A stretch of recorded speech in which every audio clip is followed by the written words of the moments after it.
الله الرحمن الرحيم دمان مرتي شرفتا كسو قيب كشي برنامج كان قاركا oo ay soo qaban qaabisay laanta af Soomaaliga ee BBC da oo aan ugu talagalnay munaasabada 8 Maarso sanadka 2019 oo caalamka laga xuso looguna dabaaldego maalinta caalamiga ah ee haweenka barnaamijkan gaarka ah ee aan ku eegayno maalinta caalamiga ah ee haweenka 8 Maarso sanadkan maalinta halkudhiga waa maalinta 8 Maarso halkudhigeeda waxa uu yahay sidii haweenka ay uga qayb gali lahaayeen dhanka maamulka loona kordhin lahaa ka qaybgalkooda barnaamijkeenan gaarka ah sidii aan idin sheegnayba waxaan ku falanqeynaynaa haweenka Djibouti ka qaybgalkooda dhanka maamulka hadii ay noqon lahayd arrimaha bulshada iyo waliba siyaasadda marti sharafta barnaamijka nala joogta waxa kamid ah waa wasiirka diinta iyo awqaafta iyo dhaqanka ee dalkan Djibouti mudane Muumin Xasan Barre gabadha madaxda ka ah magaalada Djibouti waa duqa magaalada Faadumo Cawaale Cismaan waxa kale oo barnaamijka inala jooga madaxa jaamacadda Iko dalkan Djibouti waa Shukri Maxamed Cabdillaahi iyo waliba gabdhaha iyagana qaar kamid ah gabdhaha dhigta jaamacadaasi sidoo kale waxa marti sharafta maanta inala joogta kamid ah Aamina Saciid Shire oo iyadana madax ka ah Machadka Cilmi Baarista Geeska Afrika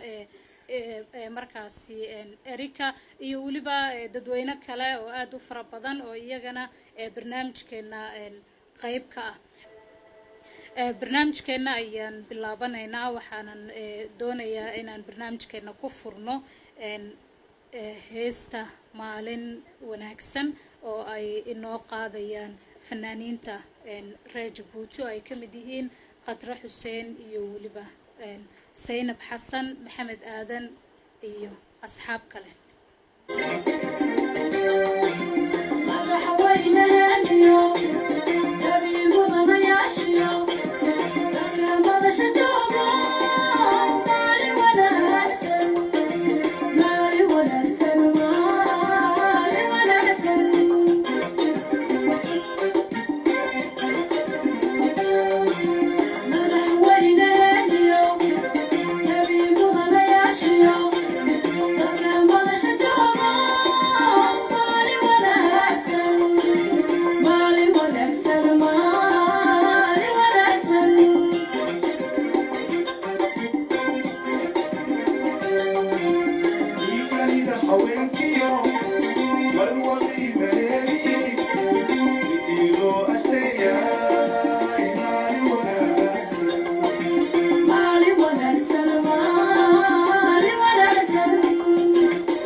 maalin wanaagsan oo ay ugu talagaleen barnaamijkan gaarka ah ee aan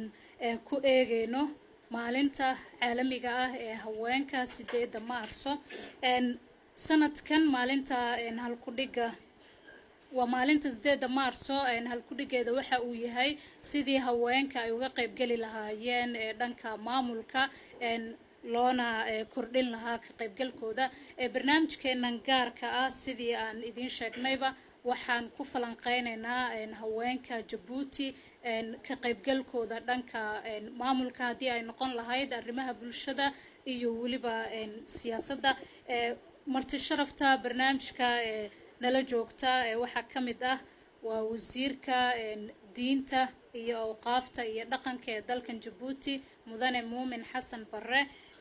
gabadha madaxda ka ah magaalada Djibouti waa duqa magaalada Faadumo Cawaale Cismaan waxa kale oo barnaamijka inala jooga madaxa jaamacadda ICO dalkan Djibouti waa Shukri Maxamed Cabdillaahi iyo waliba gabdhaha iyagana qaar kamid ah gabdhaha dhigta jaamacadaasi sidoo kale waxa marti sharafta maanta inala joogta kamid ah Aamina Siciid Shire oo iyadana madax ka ah Machadka Cilmi Baarista Geeska Afrika markaasi Erika iyo waliba dadweyne kale oo aad u fara badan oo iyagana barnaamijkeena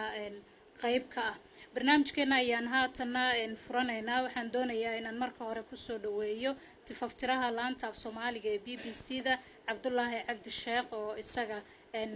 inoo sharaxi doona bal maanta barnaamijkan gaarka ah ee BBC-da ugu tala gashay maalinta haweenka Cabdullaahi soo dhawo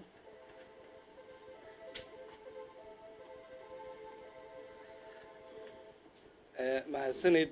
Faadumo marti sharafta aad ay u mahadsan yihiin intana soo sharaftay ana soo ajiibtay waxaan rabaa barnaamijka inaan ku furo sheeka magaalada Nairobi Kenya baan ka imid dabcan marka sheekadu way dhacday nin wariyahana maaragtay oo aan isgaranaynay soo ka warhaya gabadha istaalka Nairobi istaalada kamid ah xaafadda Islii yaa laba ilmood ay istaalka geysay labada ilmood ay istaalka geysay labadaba waxa laga helay caabuq infection gabadhii dabcan ilmihii waa 5 jir iyo waxay kala yihiin 3 sano bar ay kala jiraan sanbabkii baa wuxuu ka galay caabuq ama infection marka gabadhii istaalka ay joogtay marka dib loo eegay infectionkii ilmaha galay waxa sababay sigaar ilmihii oo yaray ninkii kala tageen gabadhii markay kala tageen hadee si kasto ilmihii ku korisay raadinayse gurigii rag qayilaya un baa soo fariista gurigina Nairobi nolosha guriyihii waa cariiri sigaarka un baa cabaan moogtahay ilmihina meeshii jiifaan marka dhowr sano markay socotay ilmihii infection ku dhacay sheekadii marka gabadhan maxaa yeelay anaga halka qofkii gurigiisa gabadha gurigeeda lagu barjeeyo halka barjaa laga yiraahdo maqlay gabadha gurigeeda lagu barjeeyo xoogaha waxay dhahayaan xoogaha sumcad iyo waxay ka tagtay moogtahay marka gabadhii sumcadii bulshada waxay ugu tagtay dhaadhaca raggaas ay ka helayso maaragtay maxay u sameynaysaana ilmaheedii inay korsato laakiin waxa ay korinayso wax walba u dhaaftay yaa haddana cudur xun kaga dhacay marka waxaa laga yaabaa ninkii gabadha furay haddii dood la isugu yimaado inuu leeyahay gabdhaha gurigooda ha joogeena markaasay annagana dhahaan BBC-da waayahan waxaad aad diiradda u saartaan arrimaha dumarka waxaan dhahaa haddi waagii hore wasiirkii dhaqankana wuu nala fadhiyaa wax badan uu sheegi doonaa waagii hore waxaan niri raggii mas-uuliyadday qaadi jireen ninkii hadduu caruur dhala ubada halkan laga dhahaa sooma hadduu ubad dhala ubadkiisa mas-uuliyad buu qaadi jiray soo maaha hadda mas-uuliyad ma jirto marka hadday mas-uuliyad jirin marka dhaqankii hadda waa two way haddii mas-uuliyaddii laga soo tegay ma dhihi karno marka hablihii hadda gurigoodii ha joogeeno ma dhihi karno labadii way isla socdaan mogtahay waa in marka dumarkii ay helaan xuquuqdoodii waa inay ragga ula sinaan fursadaha shaqooyinka ee jiri kara, waa inay ragga ula sinaan hadalkii, waa inay ragga ula sinaan warkii. maxaa yeelay ilmo korintii waa loo sinaaday soo maaha, weliba dumarkaa ku badan hadda.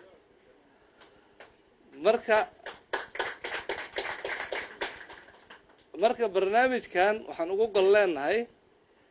in laga dooda oo si furan looga hadla. meelo badan waa laga soo sii dayn doonaa. waxaa halkaa nala jooga oo ay sharaf noo tahay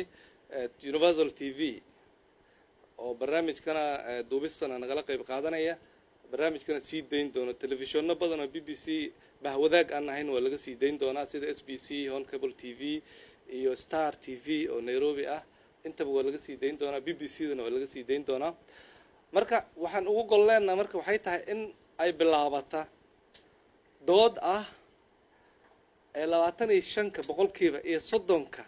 Djibouti waxay ku jirtaa meelaha ugu fiican marka laga hadlayo ka qaybgalka dumarka ee arrimaha bulshada iyo dawladda iyo wixii oo dhan iyo baarlamaanka. marka percentage la fiiriyo meelaha Soomaalida meelaha ugu fiican ay ku jirtaa. actually waa meesha ugu wanaagsanba marka laga hadlayo ka qaybgalka dumarka. laakiin dooddu waxay tahay haatan inay bilaabato ay tahay boqolkiiba 25 boqolkiiba 30 ma ku filan tahay. haddii population markii la fiiriyo tirakoob la sameeya ay raggii iyo dumarkii ay suuragal tahay in dumarkii uu boqolkiiba 50 ay ka badan yihiin, furastii marka ma la gaaray xilligii laga doodi lahaa 125tii ma ku filan tahay, boqolkii 30kii ma ku filan tahay in laga dooda haatan oo la bilaaba doodaas ay bilaabata. waxaa kaloo ay tahay inay bilaabata maadaama waxyaabo badan noloshii isbedeshay, noloshii magaaladana isbedeshay, dowrkii dumarka ee bulshada uu isbedelay, oo dumarkii haatan ay noqdeen guryo badan inay ku tiirsan yihiin marka laga hadlayo dhanka dhaqaalaha iyo wax walba. ma la gaaray xilligii la dhihi lahaa in laga qaada xayiraada saara dumarka marka laga hadlayo shaqooyinka qaar. marka barnaamijkani arrintaas ayaan ugu gol leenahay. waxaana rajaynaynaa dad badan oon horay u wareysanay oo maaragtay afmaalaa jooga oo af soomaaligii iyo hadalkii iyo aqoontii ilaahay siiyey. oo waxaa joogta Mary, gabadha magaalada Djibouti ka ah. faransiiskan isku dayaya mise waa khaldamiya. marka waxaa jooga wasiirkii baa jooga, waxaa jooga shukri baa joogta, aaminaa joogta, faadumo kalaa joogto iyadana cilmi baaris ah. waxaan rabnaa gabdho fara badan oo waxbartaa jooga. waxaan rabnaa in arrintaasi si furan loogu dooda. dadka markay hadlaan hadhow damba interaction waxaa jiri doona oo isdhexgal ah oo dadka dhan ay ka qayb qaadanayaan. in laga qayb qaata yaan rabnaa. marka waanad mahadsantihiin. shukran. aad iyo aad ayaad u mahadsan tahay cabdulaahi cabdi sheekh oo ah madaxa laanta af soomaaliga ee BBC-da. haddana waxaan doonayaa inaan u yeero duqa magaalada Djibouti. mase adinka magac kale u taqaanaan? waa sheefada magaalada maaha? marka Faadumo Cawaale Cismaan oo iyadana inooga sheekeyn doonta bal heerkan sida ay ku soo gaartay. duqa magaalada markii hore waxaa lagu yaqaanay ragga. marka maalin dhexdaas maray nala hadashay waxay inoo sheegtay in ay tahay xilkan dad badan ay la yaabeen, sababtoo markii hore ragga unbay ku yaqaaneen. laakiin hadda waa gabadhii ugu horeysay ee dalkan Djibouti ka noqota duq magaalo. marka Faadumo kusoo dhow.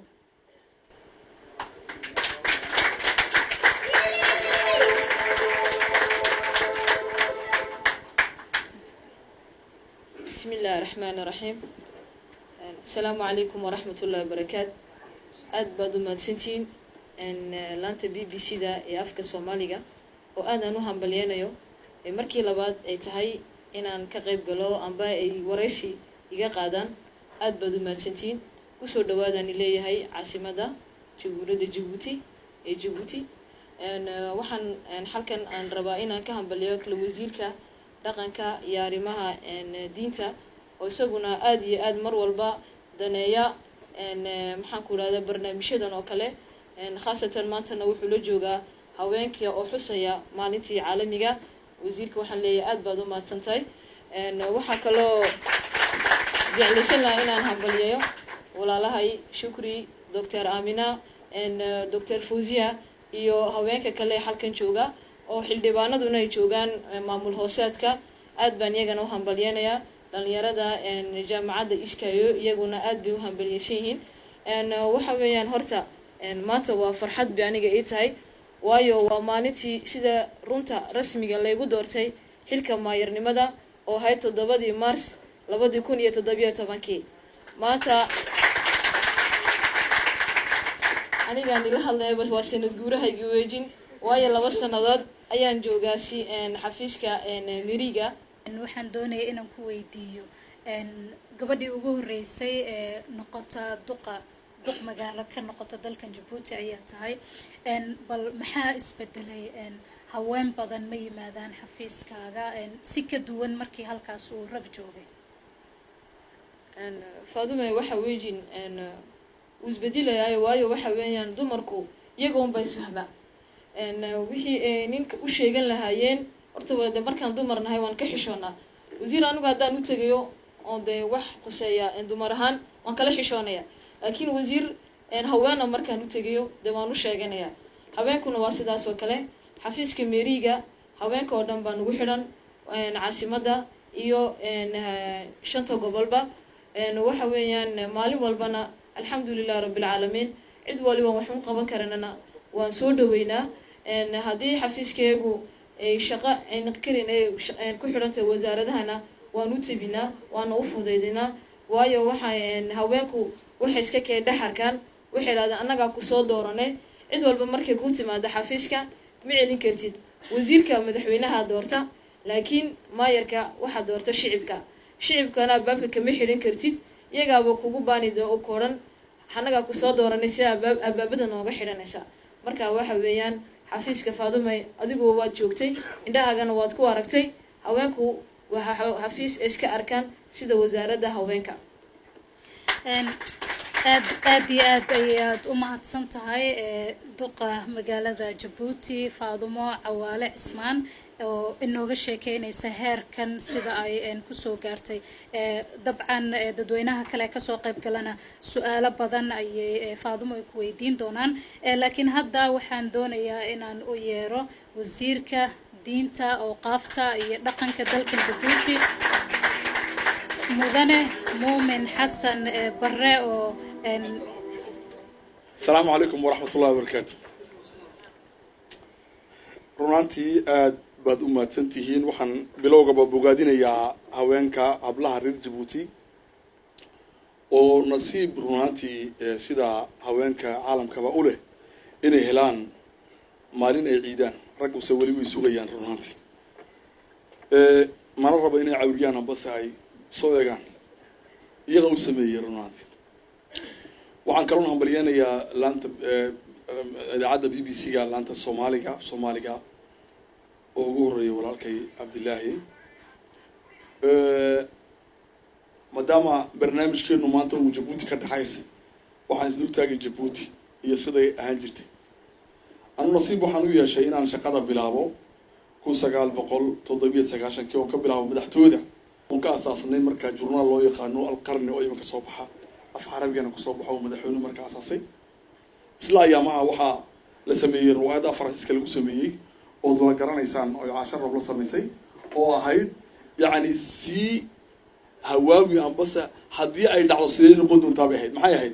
قبري هدي نبالغ على هدي قبردادهم وزير نقطنا حماقي مركز سيدود ماشي كده عسى دبتوين بدنا كده عسى نكستيو سويدية موقته روحاتي ما تتيمه maanta tiimaha oo Djibouti heer weyn bay ay socotaa inkastoo marka hore warnaantii reer Djibouti dadana dhaqankeegu oo dhibaato weyn xagga umba malaha dhibaato ka jirtay inta ka badan iskuulka lama kala saari jirin marba ana gabdhaha raguna way tagayeen gabdhuhuna way tagayeen laakiin dadaal weyn baa loo galay oo madaxweynaha jamhuuriyadda Djibouti uu galay fikraddii dhaqanku waa maxay walaalayaal caadi ahaan waxaa laga hadlaa hiddo iyo dhaqan maxay kala yihiin hidduhu inta badani waa wixii aan ka soo dhaxalay awoowayaasheenii een hiddo u lahayn berigii hore wax badan baa dee markaasi garab socda oo mataqaanaa ay kamid tahay heritage-ka wax loo yaqaano laakiin dhaqanku waa maxay dhaqanku waa waxay dad ku dhaqmaan marka waxaa lagu dhaqmaya had iyo jeer uu isbedeli karaa oo wuxuu isku bedeli karaa waaqica dadku ku nool yahay ayuu kolba aragtidu leanna qofka bini aadanka hadda jeer wuxuu arkayo ayaa maskaxdiisani mataqaanaa qayb ka noqonaysa marka maanta aragtidii markaa jirtay ma jirto isbedel weyn baa yimiday wasaaradda haweenku leeyihiin baa la sameeyey wasaarado kalaa la sameeyey maanta oo aada iyo aad door weyn ciyaara walaashay Faadumo waa tan sheegayso magaaladan aan joognayn maanta ku xusayno maalinta haweenka ayada iyo maamusha gabdho badan oo walaalahay ay halkan fadhiyada arkaysaan oo iskuulo badan oo heer jaamacadeed asaasay ay walaashay kamid tahay shukri iskuulo kale badan baa jira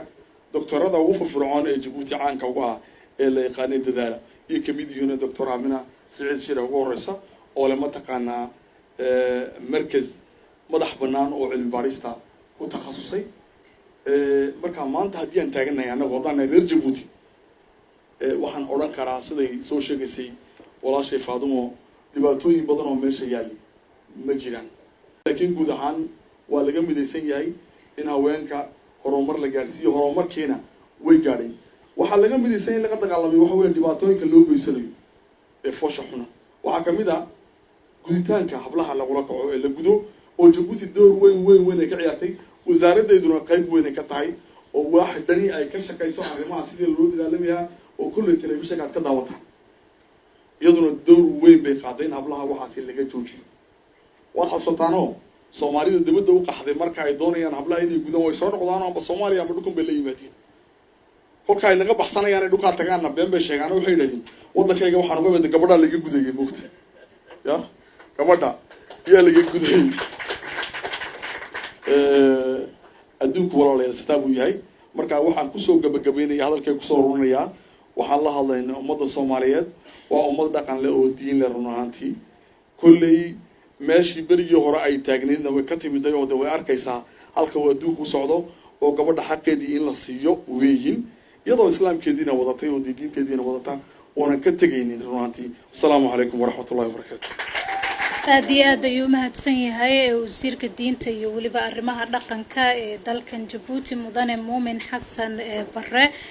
wali barnaamijkeena ayaan ku guda jirnaa waa barnaamij gaar ah oo aan ku falanqeynayno maalinta caalamiga ah ee 8 Maarso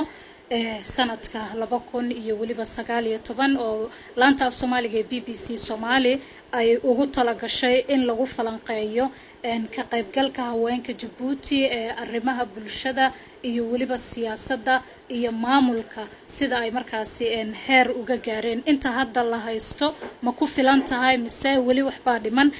sideena loo kordhin karaa ka qaybgalka dhanka maamulka ee haweenka khudbadaheeni way inoo soo socdaan balse markan waxaan jeclaan lahaa inaan ku nasano dhankii suugaanta waxaan u yeerayaa mid ka mid ah hablaha fanaaniinta reer Djibouti Qadra Xuseen oo barnaamijkan qayb ka ah oo inala joogta Qadra soo dhow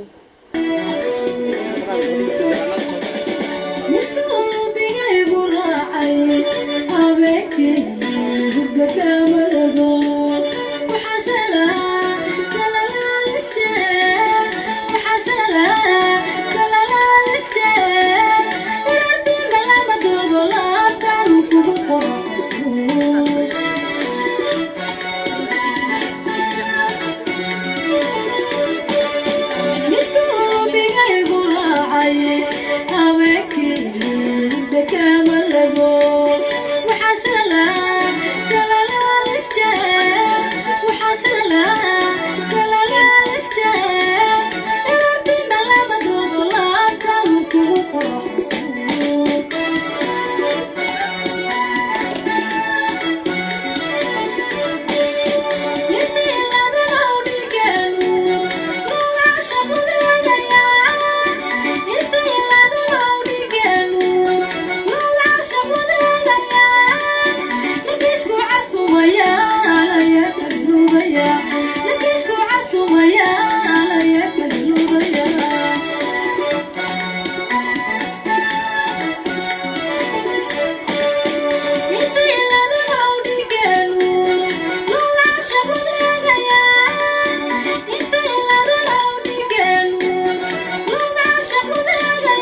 قطرة حسين كردهب oo ka mid ah fanaaniinta reer Djibouti dabcan heesta aad u macaaneed waxaan ka garanayay sidaad madaxa u wada ruuxayseen waa tahay barnaamijkeennii ayaan weli ku guda jirnaa oo aan ku falanqeynaynay ka qaybgalka dhanka maamulka haweenka Djibouti haddana waxaan jeclaan lahaa inaan u yeero Dr. Amina سعيد شراء ويادو مدحكا معهدكا علم باريستا مدح بنان جيسكا أفريكا إريكا آمنة سودو ونسودوين يا BBC لانتا في سوماليا ومهتسنتين وحن همبليين أنا توه الرئيس دمركا ريتشوتي يا دمركا أدون كردنبا والله عيد وناكسن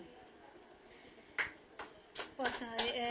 آمنة بل معهد المبارسة يد مدحكتها بل واحد إنه جور رنتا هيركا هوينك جيبوتي أي كجوجان كقيب جلك دنكا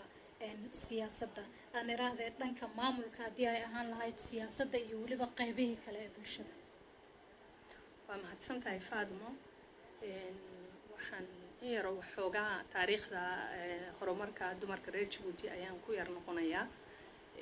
maxaa la yiraahdaa dumarku waxa horumarkooda in waxa la bilaabay aduu 20 sano ka hor waxaana qayb weyn ka qaatay madaxweynaha jamhuuriyadda Djibouti Ismaaciil Umar Geele shaqadaasina waxa la garab galay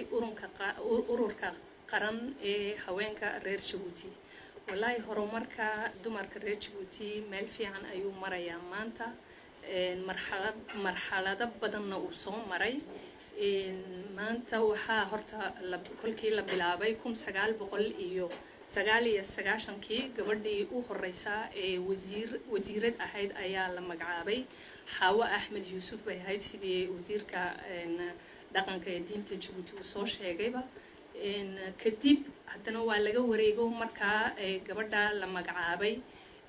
horumarka dumarka reer Djibouti si gaar ah uga shaqeysay 2001dii waxa la meel dhigay xeelad ku saabsan in dumarka laga qayb geliyo horumarka wadanka Djibouti xeeladaas oo maxaa la yiraahdaa waliba xoog la sii saaray Amina Saciid Shiree oo madax ka ah معهدكا علم باريستا مدح بناني جيسكا أفريكا إريكا آمنة أدي هذا يدومات سنتاي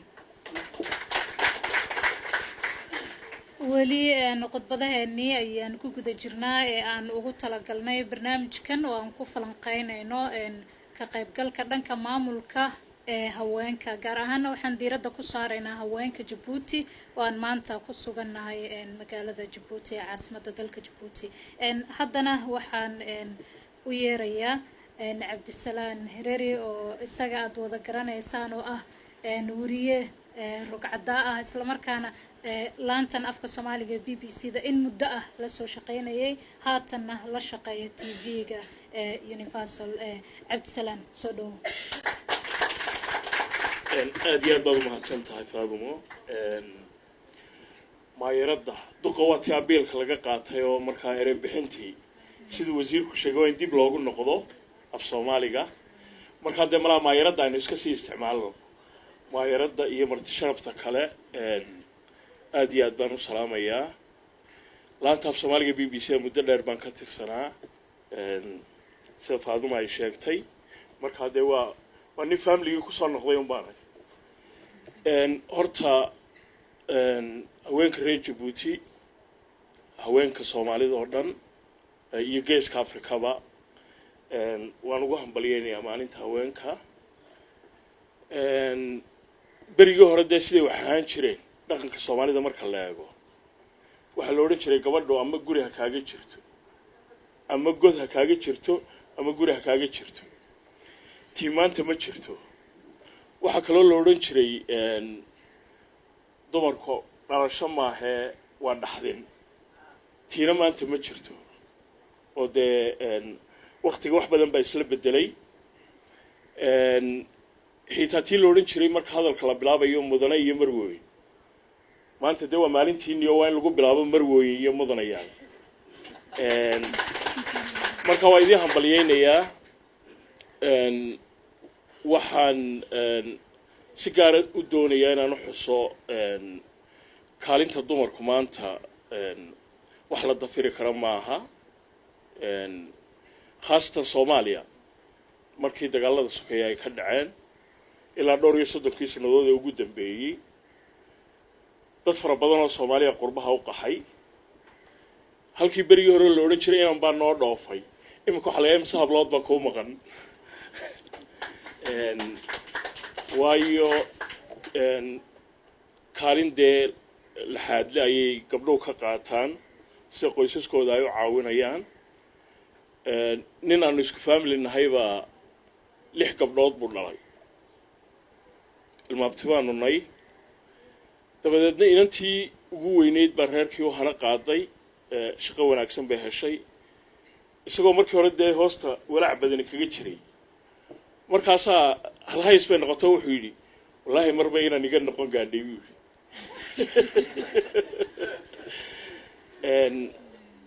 laanta af Soomaaliga BBC-da iyagana waan ugu hambaliyaynayaa in muhiimadii ay lahayd ay munaasabadan siiyeen aad iyo aadna waan ugu faraxsanayaa inaad kala soo qayb galo waana wada mahadsantihiin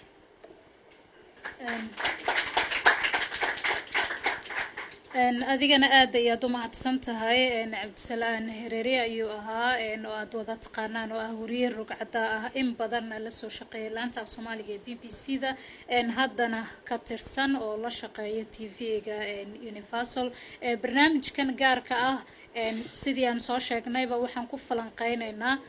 ka qaybgalka haweenka ee dhanka maamulka haddii ay ahaan lahayd siyaasadda iyo qaybihii kale ee weliba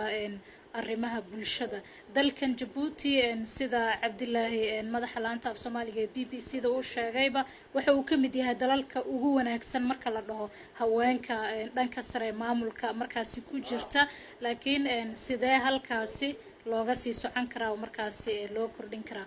waa tahay haddana waxaan jeclaan lahaa inaan u yeero oo aan mikrofoonka ku soo dhaweeyo Shukri Cabdilaahi Maxamed oo iyaga oo madax ka ah jaamacadda Eco University oo ah jaamacaddii ugu horeysay ee madax bannaan waa jaamacadaha aan iraahday sida gaarka ah loo leeyahay dalkan Djibouti ee laga furay soo dhaw Shukri waan dhawahay Faadimo santahay magacaygu waa Shukri Cabdilaahi Maxamed waxaan ahay gabadhii asaastay jaamacaddii ugu horeysay ee sida gaarka loo leeyahay ee wadankeena Jamhuuriyadda Djibouti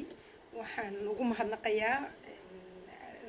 BBC Soomaali maanta inay nagu soo dhaweyso halkani oo si gaara loo siiyay jaamacaddayada inay maanta ay ka noqoto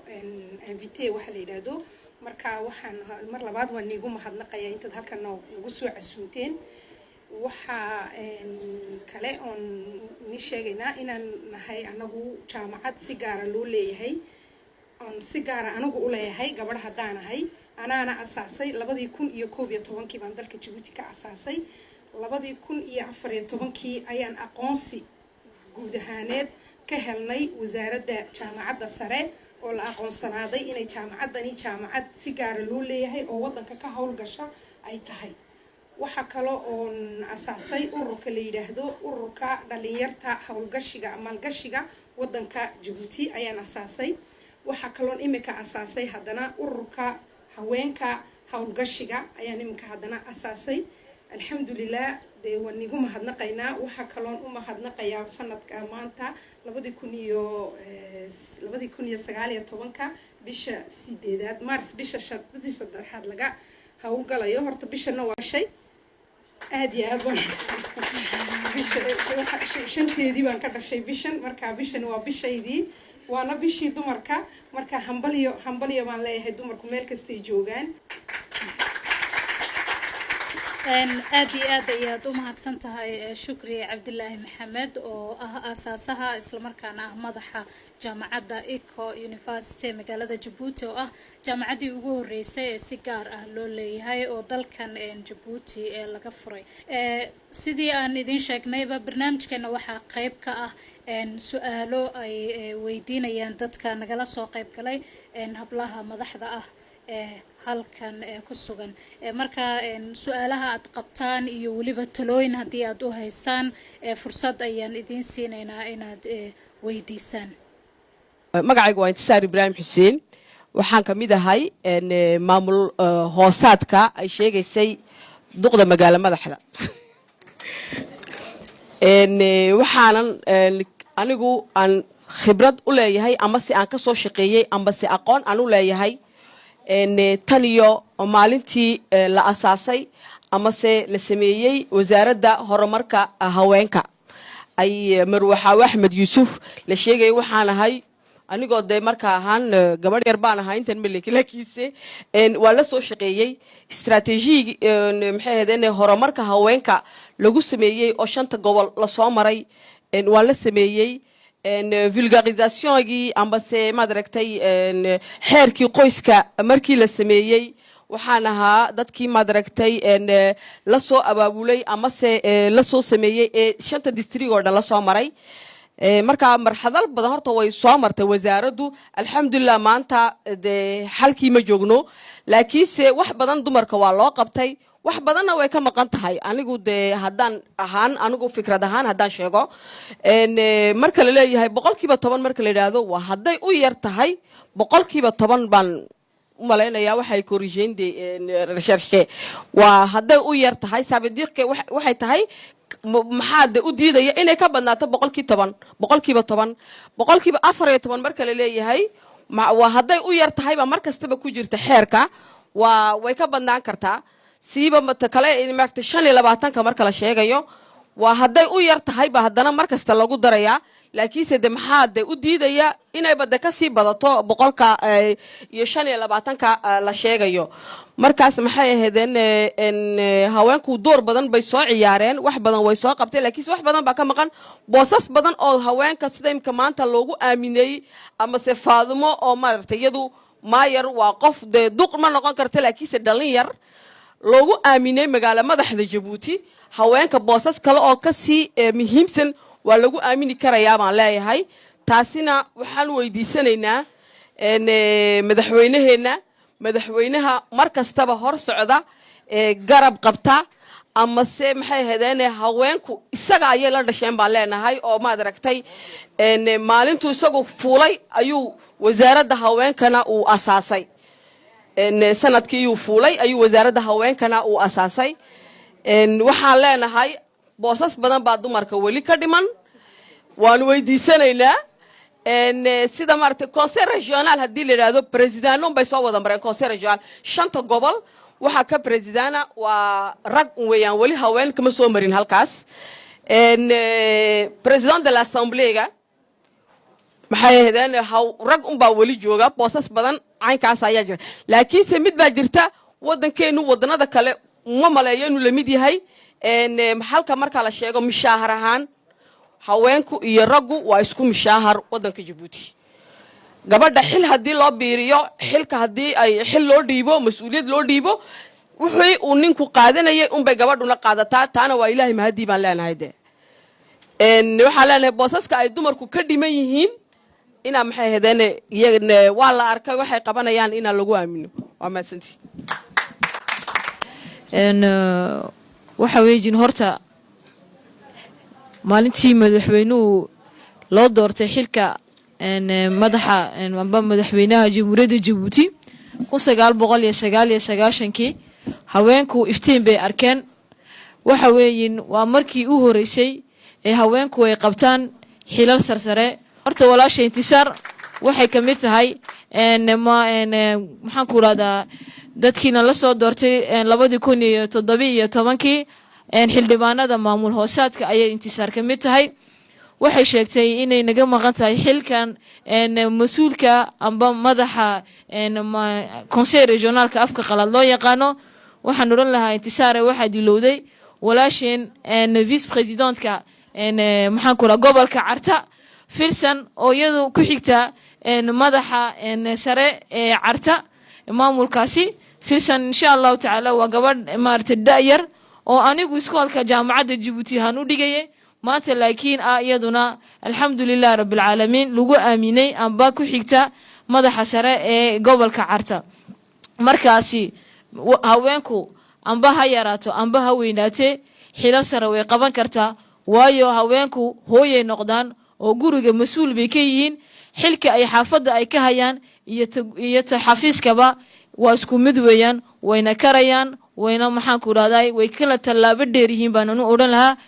ragga iyagoo ragguna nala dhasheen aanu dhaxnay aan dhalnay anaga raali noqdaan laakiin maanta waan garab joognaa madaxweynahana cimrigiisa ilaahay ha dheereeye waxaan wadnaa inaan garab joogsano horumarka wadankeena ka wadana inaan anaga oo haweenana maad aragtay maadaama 1999 uu iftiinka noo soo saaray anaguna waxaan jeclaysanay inaan u mahadnaqno horta marka horeysa ilaahay isagana aan garab joogsano haddaan ku soo noqdo والله way dhamaysay de waxaan u maleynayaa walaashay Faadumo oo aad iyo aad igaga fiican halka maxaan ku raahdaa dawladnimada iyadu ku jirta oo de aad u garanaysa marka maanta haday dumarku wali ay walaasha intisaar say uga dhawaajisay postiye naga maqan yihiin waxaan u maleynay madaxweynuhu inaga lama maqna maamulkuna ina laga maqna ma inaga iskala maqan anise ila tahay waayo dumar ahaan anu waxaan jeclahay kolkan dumar nahay waan hididiila badan nahay wax walbaan rabnaa wax walbaan doonaa laakiin markaan doono waan ka sal gaadhnaa marka waxaan oran lahaa hadday idinku jiraan maayarka imaqlaysa gabdho hididiilaha leh ha isa soo saaraan kartidooda ha tusaan in ay barisaanka ka sareeya amba barisaanada haysta postiyadan aad imika u baahan tihiin inaad de adigu wax ku soo biirin karaysid lagaama celinayo isagoo halkaa jooga ayaad wax soo bandhigi kartaa aad wax tusi kartaa markaasay kuu furnaan kartaa la odhan karaa wallaahi gabadhani waa gabadh xilka qaban karaysa marka innagaa isku hayna ilaahayna haynagala garbgaro aygu waa Muno Jibriil Deeriye waxaan ka tirsanahay shaqaalaha golaha raadiyaha ee telefishinka Djibouti gaar ahaan wariye ayaan ahay afka Soomaaliga waxaan mar labaad waad mahadsantihiin aan kaleeyahay martida laanta af Soomaaliga ee BBC oo aqoon isweydaarsigan amba doodan furtay si ay wax ugu ogaadaan waxqabadka dumarka Djibouti iyo wixii ka maqan ayaan oran lahaa anigu gaar ahaan haddii aan ka hadlo waxqabadka haweenka Djibouti maanta waxaan oran lahaa meel sare ayaan soconaa haddii aan tusaale soo qaatana anu shaqada waxaan qabtay dhalintii waxaan ahaa 2013 jaamacadda Djibouti ka soo baxday konkuurkii ay noo soo bandhigtay amba imtixaankii nagu soo xulayay markii RTD soo dhigtay noo soo bandhigtay 18 qof ayaan nagu qaatay oo ku soo baxnay dhowr iyo 30 ayaan hayn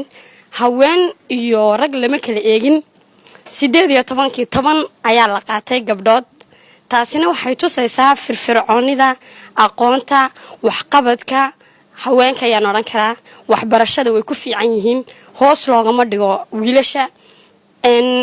wixii ay gabadhi ay soo bandhigtana lama iraahdo ninkan baa ku xiga inkastuu dadaalkiisu ka gaaban yahay waa inay kaan ka horeysiino marnaba lama iraahdo meel kaste haddii Djibouti la eego dalkeena waxaan oran karnaa in baa hoos u taala inta hoos u taalana waxa ay yihiin inta xaafadda fadhida ee waxbarashadoodu ay iska gaaban tahay amba waalidadoodu ay maskaxaantoodu ay ka dhaadhacsanayn dhaqan ahaan waa gabadh iyo dib u dhiga oo iyagii oo dal ahaan xaqoogii wax lagala haday ayna jirin waalidkii haddana la haday hablahaasi iyo jira waxbarashadooda ay hoos u taalo kuwaas sidee ula jaan qaadi lahaayeen inkastoo xarumo loo furay gabdhaha iyo hooyooyinka jecel inay wax soo bandhigaan laga caawinayo haddana waxaa jira gabdho iyagu gurihii fadhiya waxaan jeclaan lahaa in wasaaradda haweenku inay inta badan hoosta u dhaadhacdo oo gabdhahaasi guryaha fadhiya ee iyagu isle waan fadhinaa waxna ma baran waxna da'dan kuma baran karayo moogtahay gabdhahaasina loogu dhaadhaco teeraanka oo la idhaahdo waxba kaama maqno waa lagu garab joogaa waxna waa baran kartaa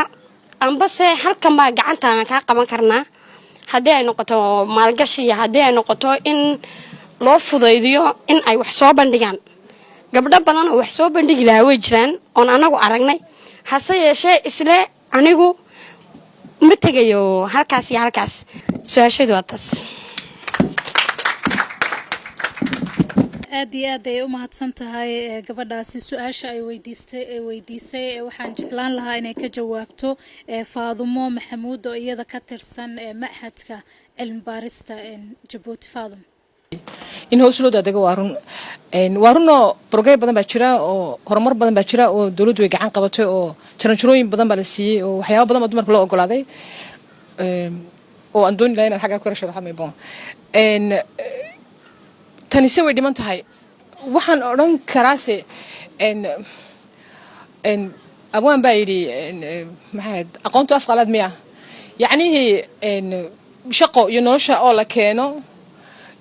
ma waxay ku xidhan tahay una biro la fadhiisto biro xafiis baa la yidhaha xaggana afka Soomaaliga xafiis oo la fadhiisto oo intaas ku xidhan tahay may wanagii watii aamina sheegaysay taariikhda Soomaaliya dumarku iyo sida horumar lagu sameeyay iyo waxyaabaha badan ee dawladdu ogolaatay oo microcredit amahdii la siinayay ah oo xuquuqdooda dhan loo xagga cadaaladana loo dhameystirayo hablaha guryaha fadhiya waalidku markuu intuu waalidku cilin inta yaraan baan mar haddii waaweynaadeen imika inay guryaha ka soo baxaan weeyaan oo ay waxay doonayaan noloshooda si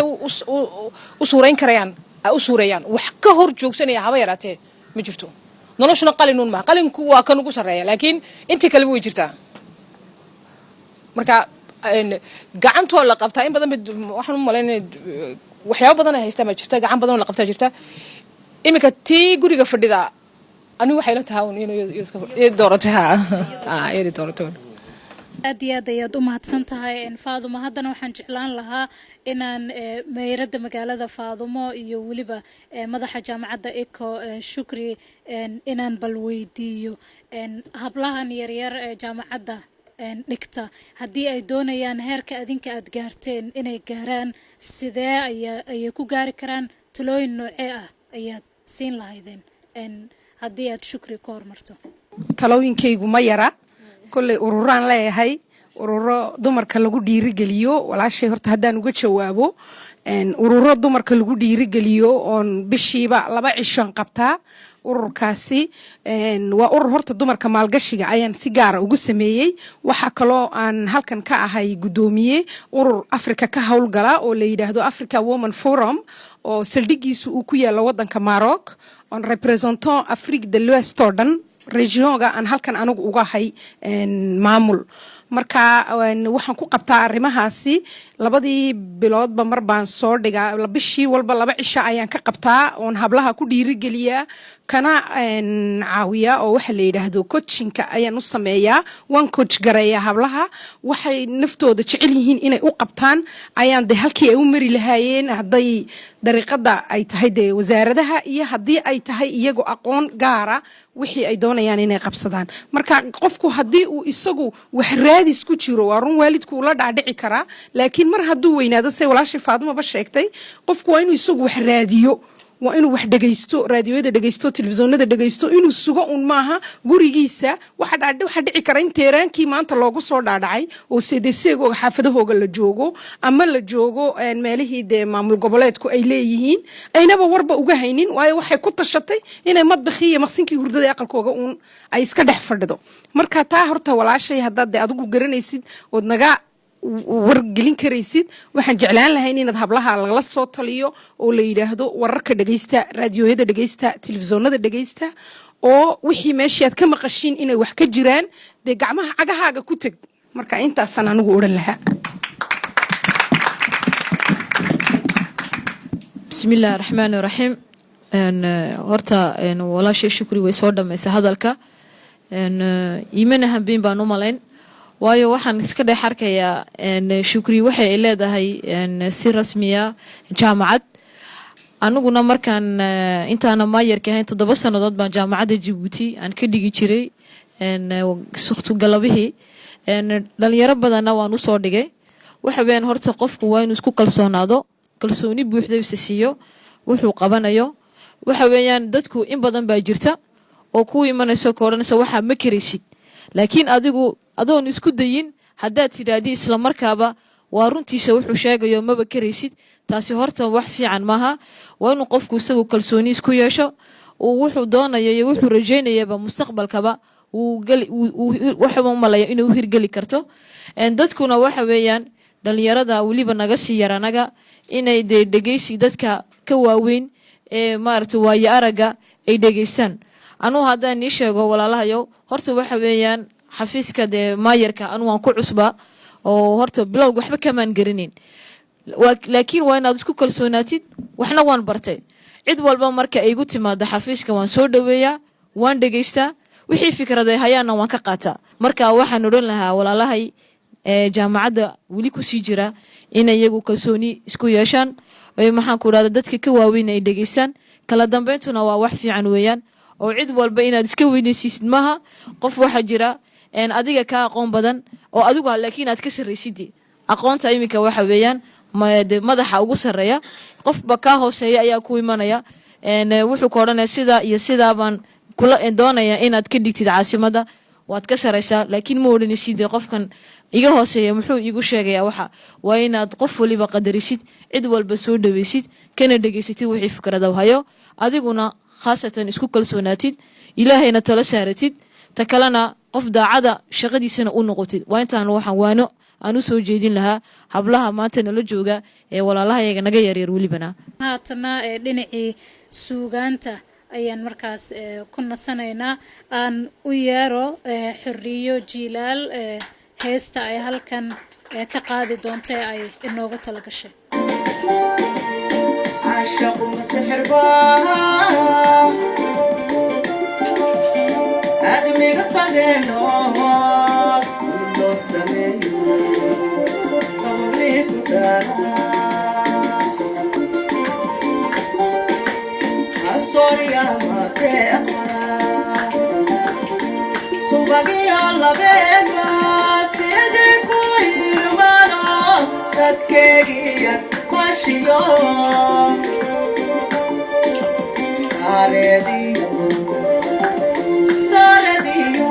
Sarediyo Malolada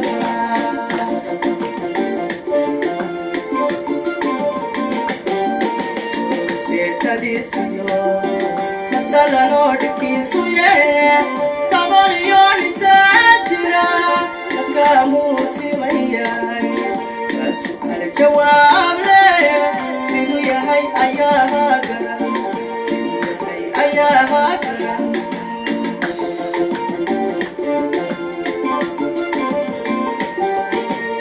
Setadisiyo Masala Nordiki Suye Sabaliyo Nitajira Nakamusi Mayai Nasukal Jawab Sidu Yahai Ayahagara Sidu Yahai Ayahagara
xigmada hadalkiyo xigmada odhahda aqoonida soo dhawayta hibada rabbiga u siiyey ayay faanteen hoyaalka hibada rabbiga u siiyey ayay faanteen hoyaalka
حبيبة وما هتصنتها أنت أصلاً كوسو قبقبيننا برنامج كني جار كأها أنكو إيجيني سديد مارسو سنة كلبا كوني يسقالي طبعاً maalin caalamka looga dabaaldego haweenka halkudhiga sanadkana waxa uu ahaa sida haweenka loo horumarin karo meel sare ay u gaari karaan waxaanan diiradda ku saaraynay barnaamijkeena gaarka ah sida haweenka Jabuuti ka qaybgalkooda dhanka maamulka ha ahaato arrimaha siyaasadda iyo waliba qaybihii kale bulshada sidii ay uga qaybgali lahaayeen oo inta hadda ay haystaan sare looga qaadi lahaa aad ay u mahadsan yihiin marti sharaf badan ayaa nagala soo qaybgalay waxaana ka mid ahaa duqa magaalada Jabuuti Faadumo Cawaale Cismaan Shukri Cabdullaahi Maxamed oo iyada ah madaxa jaamacadda ICO ah jaamacaddii ugu horeysay ee si gaar ah loo leeyahay dalka Jabuuti ee laga furay waxaa kaloo barnaamijka nala joogay oo nagala soo qaybgalay wasiirka diinta iyo waliba arrimaha dhaqanka ee dalka Jabuuti mudane Muumin Xasan Barre iyo waliba Dr. Aamina Saciid Shire oo ah madaxa macadka cilmi baarista geeska Afrika ee madaxa bannaan Erika iyo waliba marti sharaf kale oo aad u fara badan oo ay sidoo kale ka mid tahay Faadumo Maxamuud oo iyadana macadka cilmi baarista Jabuuti ka tirsan iyo gabdhaha kale iyagana dhigtay jaamacadda ICO University barnaamijka nagala soo qaybgalay dhamaantiin aad iyo aad ayaad u mahadsantihiin والسلام عليكم ورحمة الله وبركاته